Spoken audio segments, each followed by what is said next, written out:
தீபாவளிக்கெல்லாம் முன்னாடி எடுத்த ஒரு குட்டி வீடியோ தான். இது வந்து கொஞ்ச நேரம் தான் நான் கவர் பண்ணியிருக்கிறேன். எப்போதுமே வந்து பலகாரங்கள் செஞ்சு நிறைய பேக்கிங் எல்லாம் பண்ணி பழக்கம்லாம் இல்லை. அதெல்லாம் பிள்ளை சின்னதாக இருக்கும்போது தான்.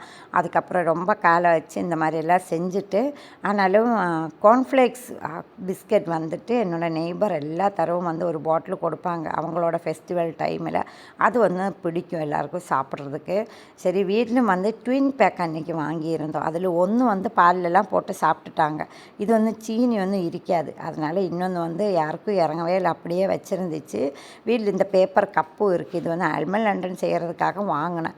சரி அதனையும் அரேஞ்ச் பண்ணி வச்சுட்டு ஒரு 150 கிராம்ஸ் போல் பட்டர் நான் மெல்ட் பண்ண வச்சு 1.5 கப் அளவுக்கு ஹனி இதை ஆட் பண்ணியிருந்தேன். ஆக்சுவலி இதில் வந்து நம்ம 1 கப்பு சுகரும் 1/2 கப்பு ஹனி அப்படி கூட பேலன்ஸ் பண்ணி நம்ம சேர்த்துக்கலாம். நான் ஃபுல்லாகவே ஹனியை சேர்த்து ஒரு பாயில் பண்ணதுக்கப்புறம் இந்த கார்ன்ஃப்ளேக்ஸ் நான் அதிலே போட்டு கோட் பண்ணிட்டேன். நம்ம வந்து கொஞ்சம் க்ரஷ் பண்ணாமல் சேர்த்துட்டிங்கன்னா இதை நான் வந்து கப்பில் போட முடியாது.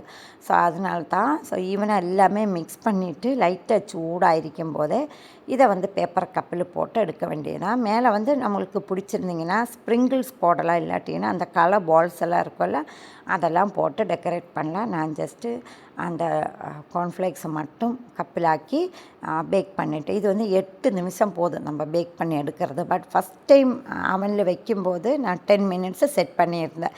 அதுக்கப்புறம் ஹீட் எல்லாம் கரெக்டாக இருந்துச்சுல்ல, அதனால் 8 மினிட்ஸை வச்சு எடுத்துட்டேன்.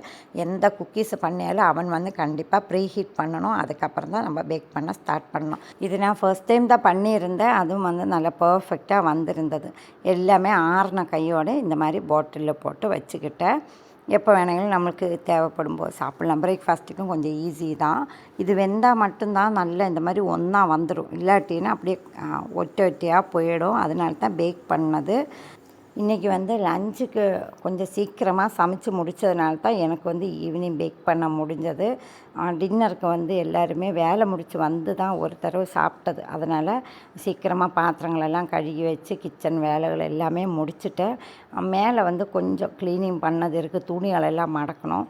அதுக்கடையில் பையன் வந்து பொட்டாசெல்லாம் வாங்கிட்டு வந்தது இருக்குது. சரி நம்ம ஏரியாவும் கொஞ்சம் குவைட்டாக இருக்குதுன்னு சொல்லிட்டு பொட்டாசெல்லாம் கொஞ்சம் நேரம் வச்சு விளையாடணும். இங்கே வந்து லியோக்கு ரொம்ப பயம், ரொம்ப அழுந்து குறைச்சிக்கிட்டெல்லாம் இருக்கும். சரி அவங்களையும் கவலைப்படுத்த வேண்டாம்னு சொல்லிட்டு கொஞ்சம் தான் பொட்டாசெல்லாம் வெடித்தது. அதுக்கப்புறம் சீக்கிரமாக தூங்குறதுக்கு ஏறியாச்சு. மறுநாளைக்கு எல்லாருக்கும் வேலை தான்.